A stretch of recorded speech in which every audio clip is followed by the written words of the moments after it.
Hi there, Dr. Julian Bollidy here from the Australian Urban Design Research Centre.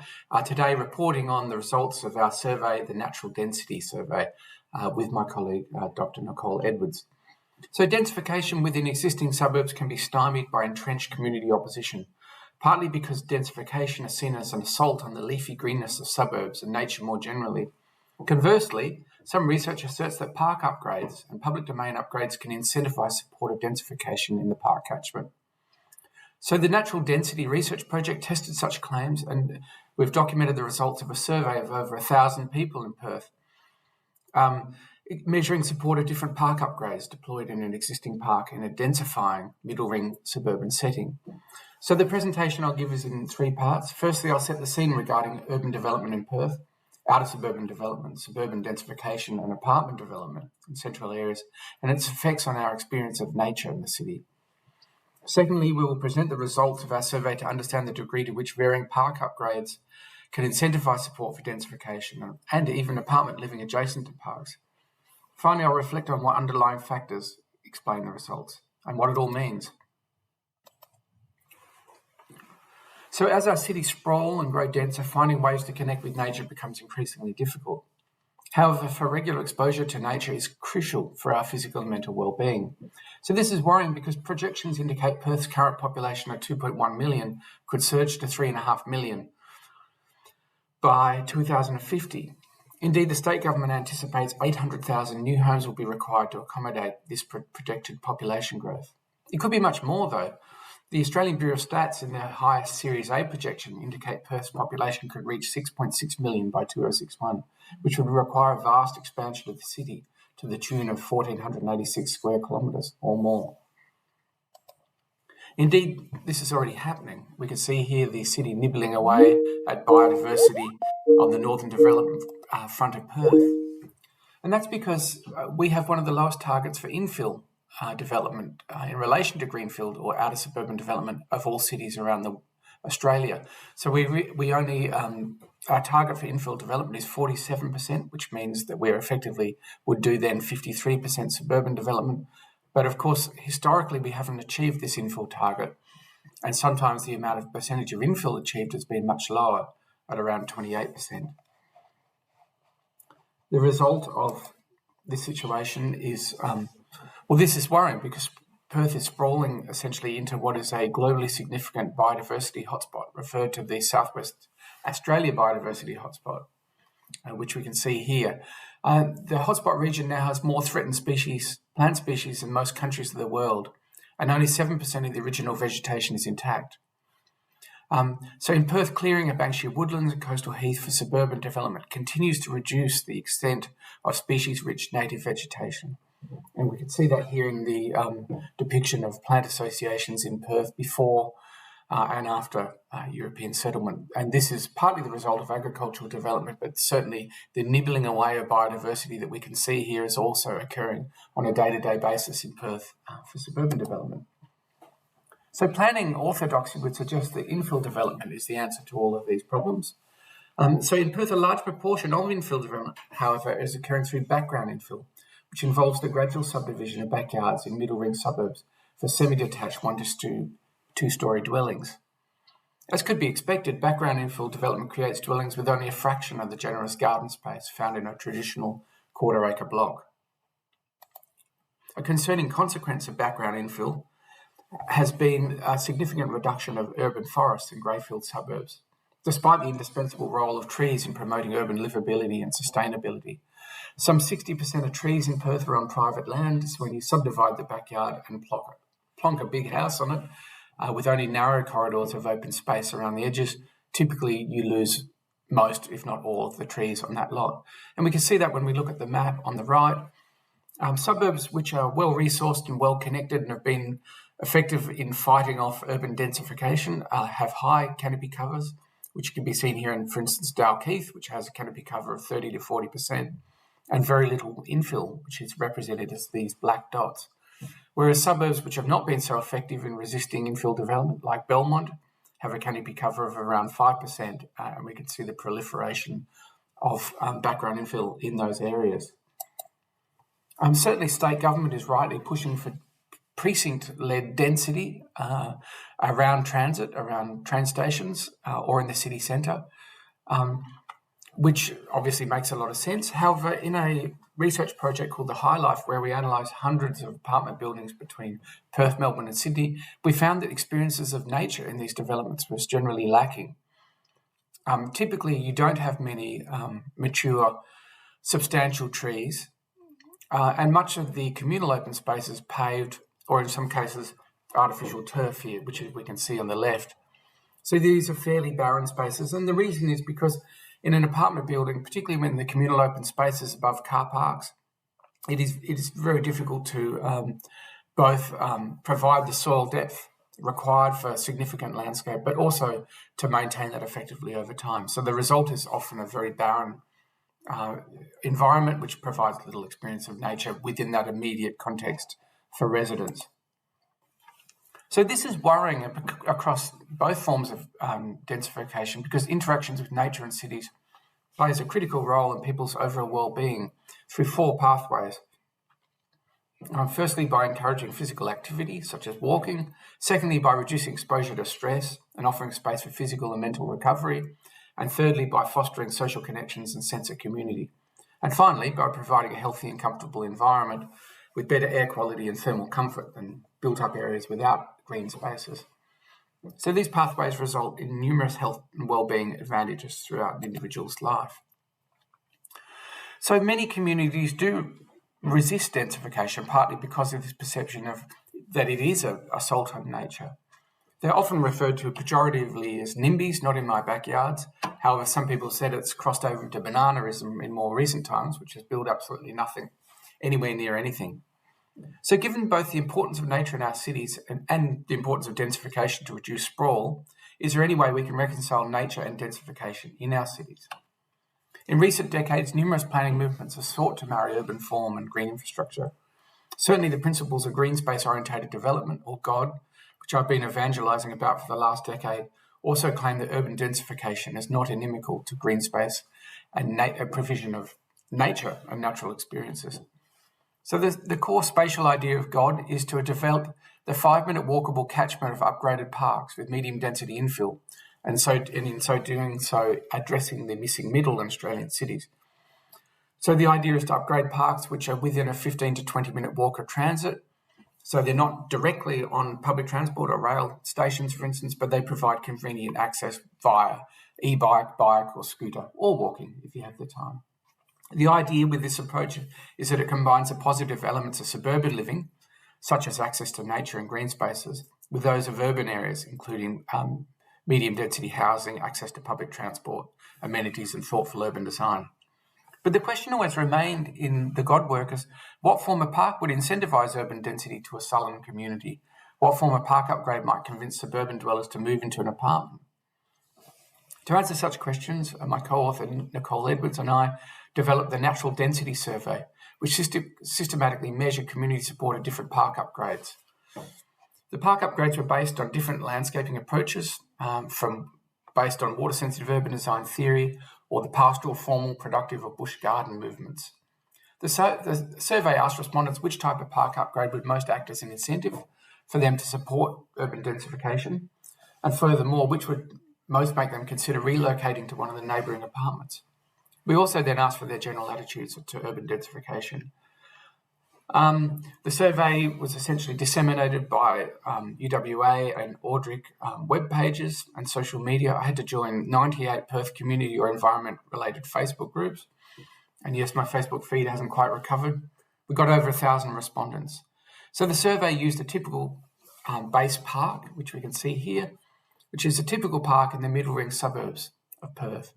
It reflects the mid-20th century recreation movement, which proposed that what was needed most were opportunities for citizens to exercise, to strengthen and discipline bodies, to temper immoral impulses, and to give people a place to vent frustrations and escape from urban life.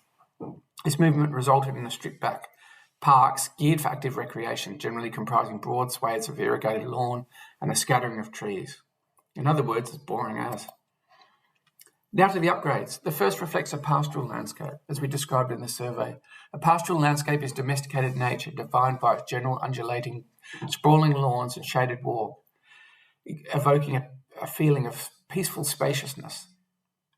Reflecting this approach, the park is upgraded to include a significant number of trees, exotic and native, on the park's perimeter, a meandering walking path shaded by fringing tree canopies, and a gently undulating lawn in the park centre.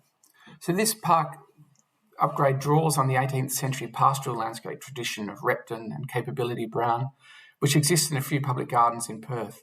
It also builds on Standage's view of Perth as an Arcadia, a world of sweet pastoral order and harmony between man and man and nature. The second upgrade reflects a formal landscape, as we described in the survey. A formal garden has a clear structure, geometrical shapes, and a symmetrical layout. The garden conveys a sense of established order and transparency to the park user through its design. Reflecting this approach, the park has been upgraded to include formal plantings of shady exotic tree species, irrigated lawn areas, formal ornamental shrub plantings, and a central ornamental water feature, and a geometric paved pathways. So this formal park option derived from the formal Renaissance gardens, which were structured by axial lines of sight, leading from their geometry of central buildings, generally palaces or villas, and through gardens where the regular forms were applied, where order and harmony were an expression of human control of the natural world. Formal gardens were ascended by the turn of the 20th century in Perth, when the mood swung firmly to municipal improvement, and landscapes were dominated by flower beds, lawns and pathways, all trim, regular and patently the work of man. The third upgrade reflects a productive landscape, as we described in the survey. Community gardens allow citizens to cultivate plants for food, recreation and education. Moreover, community-run gardens can improve community relationships and offer an awareness of agriculture to people who lived in urbanised areas. Reflecting this approach, the park is upgraded to include fruit tree orchards and vegetable gardens irrigated with recycled water from the surrounding neighbourhood, a trellis with vines, repurposed shipping containers for community use, perhaps artist studios or social gatherings, and gravel ground surface. So this park upgrade option spins off landscape urbanism theory, which rejects constructed landscape scenes and favours working landscapes. Following this, interest in landscape shifts markedly from how designed landscapes appear to how they work and what they do over time. The fourth upgrade reflects a wetland landscape, as we described in the survey. Before European settlement, the landscape of the Perth region was dotted with wetlands. Contemporary water-sensitive urban design approaches aim to reintegrate such hydrological systems into our urban landscapes. Reflecting this approach, the park is upgraded to include a seasonal wetland, wet in winter and dry in summer, that cleans and infiltrates stormwater collected from the surrounding streets, local wetland vegetation, and encourages fauna back to the area, gravel walking paths, and a small timber boardwalk. So this park upgrade was informed by water-sensitive urban design theory that proposes constructed wetlands as promising multifunctional, decentralised and low-cost solution to stormwater problems, and more broadly to climate change, through delivering microclimate regulation and acting as carbon sinks. So these artificial systems mimic natural wetlands using the same biological, physical and chemical processes to treat water. In the case of Perth, the constructed wetland serves as a memory of the region's natural hydrological system of wetlands, which urbanisation has slowly degraded and in places destroyed. The fifth upgrade reflects a bush landscape, as we described in the survey. In the 1970s, landscape designers developed a design approach inspired by the Australian landscape. The resulting bush gardens incorporated planting design based on the structure of natural communities, while providing habitat for native birds and animals. Reflecting this approach, the park is upgraded to include local tree and ground cover plantings to encourage fauna to the area and meandering gravel walking paths. So the idea that a place's intrinsic character or genius loci should be the foundation for design became very influential in landscape design Australia in the mid to late 20th century. So the result was often the recreation of bush in the city, but also at a deeper level an attempt to bring back the natural qualities of an urban site while evoking the Indigenous landscape. Okay, firstly to the responses about general perception of infill development. We were surprised to find that 63% of people, a silent majority even, support infill, which is evidence of a rare confluence of planning orthodoxy and community sentiment. Curiously, my co-author Nicole, who crunched the data, found that women were 60% less likely to support urban densification in inner and middle ring Perth suburbs than males. The younger generation was also twice as likely to support densification than the older generation, i.e. the silent generation and baby boomers. For those who supported infill development, some of the reasons they did was prevention of urban sprawl, but also things like potentially improved community facilities, improvements to parks, more urban amenities, and improved public transport. So there is a perception from some that density can bring real benefits. For those who didn't support urban density, we can see the concerns here. A loss of trees was the highest rate factor, as well as loss of public open space. So we can see here that this idea of infill development, at least in the minds of some, as being an assault on nature, feels very real. Okay, the moment you've been presumably waiting for, there were two consistent preferred typologies. They were the bushland and wetland upgraded landscapes. So almost half the study participants strongly agreed that they would support urban densification around a park that was upgraded to bushland, 49% of people. A further 32% agreed with the sentiment. The wetland park option received a similar response, with 47% strongly in agreeing and 32% agreeing that this typology would facilitate support for densification around the park. Only around 10% of the respondents felt that the formal park upgrade would increase their support for densification. So really across both questions as to whether people would either support densification or consider or would find it more appealing to live in a high density setting around one of these parks, we found that there was unequivocally the bushland and wetland landscapes were most popular. Then in decreasing order of popularity, we found the pastoral landscape, the productive landscape, the formal landscape, and then finally the recreation movement favoured landscape. The latter two, which were regarded pretty much universally as being unfit for densifying suburban areas in Perth.